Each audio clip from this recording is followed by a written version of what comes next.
Tu veux que je fasse quoi? Non, tu rentres pas, mais je sais, tu rentres pas. On va commencer. Anton, je sais, désolé.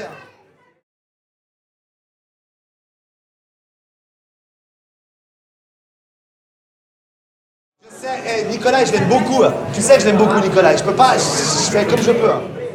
Lausanne est une ville très ouverte, multiculturelle. Le gouvernement de la ville est à gauche. C'est une ville qui est plutôt portée sur le social. Et je me suis rendu compte que dans cette ville, il y avait des fantômes, des gens qui se cachaient pour dormir. Donc il m'a semblé important de faire la lumière là-dessus.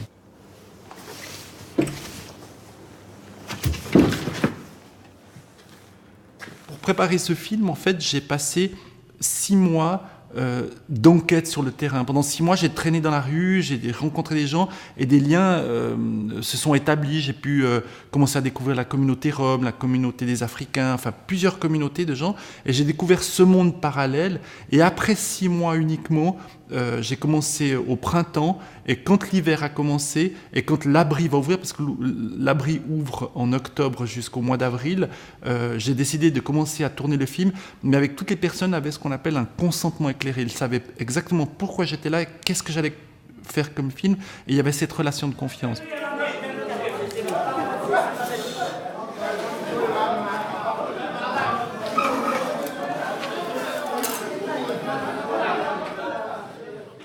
La particularité sur l'abri, c'est que l'équipe de tournage a été très réduite. Quand j'avais tourné Vol Spécial ou La Forteresse, mes films précédents, on était une équipe normale, c'est-à-dire qu'il y avait un chef opérateur, un preneur de son, moi, une assistante, ça veut dire qu'on était 4 sur le tournage. Et ça reste quand même une équipe qui est quand même assez lourde en fait à bouger, ça fait du monde. Et là, dans ce film, les situations étaient tellement complexes et tellement précaires et tellement difficiles que j'ai décidé de faire l'image moi-même.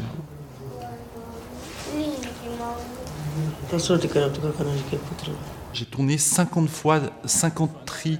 Donc évidemment que quand on a ce matériel, ça va être quelque chose qui va être un leitmotiv du film. Des personnes vont pouvoir rentrer, des personnes vont pouvoir sortir. Il y a toujours cette épée de Damoclès qui fait que c'est le quotidien de l'abri et c'est le rythme de l'abri. Tout est basé autour de ce tri-là. Et évidemment que le tri va fonctionner dans le film comme une métaphore.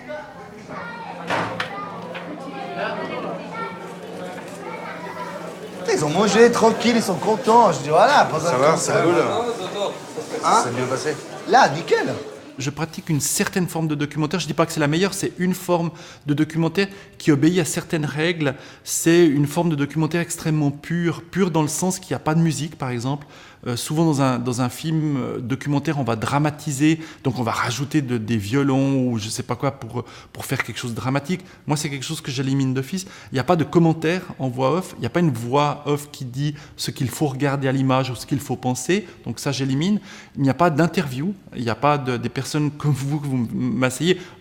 Voilà, je choisis, le parti pris, c'est de regarder la réalité telle qu'elle se produit devant mes yeux. Il y a des personnages.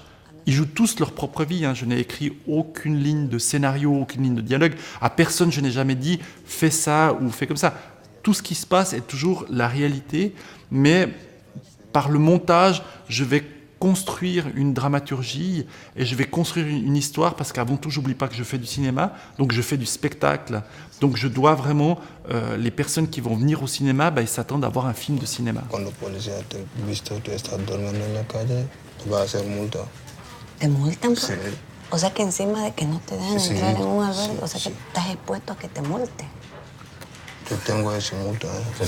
Sí. Mon cinéma est autobiographique. Dans l'abri, même si je filme d'autres personnes, je filme ma propre histoire. Dans le film, José, c'est moi. Voilà, José est un fils d'Espagnol qui aujourd'hui se retrouve, entre guillemets, du bon côté, mais il doit choisir ses propres compatriotes. C'est-à-dire qu'il doit dire non à des personnes qui viennent de son pays, de l'Espagne. Dans ce film, César et Rosa, ce couple d'Espagnols, c'est mes parents qui sont arrivés dans les années 60 pour travailler en Suisse. Donc eux arrivent aujourd'hui et se retrouvent dans des situations extrêmement difficiles, comme mes parents se sont retrouvés dans des situations très difficiles. La constitution suisse commence par un préambule, et c'est un très beau préambule qui dit que la force de la communauté se mesure au bien-être du plus faible de ses membres. Aló, Dede. Jamir. Modum ni on ɗani mota.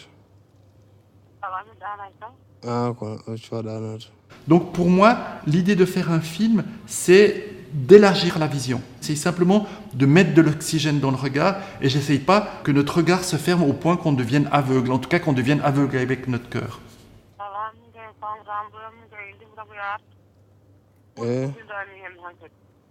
Ewa a jarama ha jango. Moi, je crois à quelque chose, une fonction essentielle du spectacle que les Grecs avaient définie sous le terme de catharsis. Dans le théâtre grec ancien, les personnes se rassemblaient pour aller voir un spectacle, avaient besoin de se rassembler, de voir un spectacle qui souvent était un spectacle triste ou dur, si on pense à Oedipe ou toutes les pièces de Sophocle, et permettait de vivre ensemble une émotion très forte. Et le fait de vivre ensemble cette émotion leur permettait, dans le fond, d'appartenir à une humanité commune. Le cinéma, c'est peut-être une utopie, permet de rassembler encore aujourd'hui des personnes qui vivent ensemble une expérience. Donc, j'espère que mon film va marcher dans les salles de cinéma parce que je crois à cette magie-là. S'il fait très froid, on va pas augmenter les... Non, c'est maximum 70. Nous, c'est terminé. De quoi? Vous êtes les plus vieux, puis vous êtes les plus ceux qui désobéissaient le plus.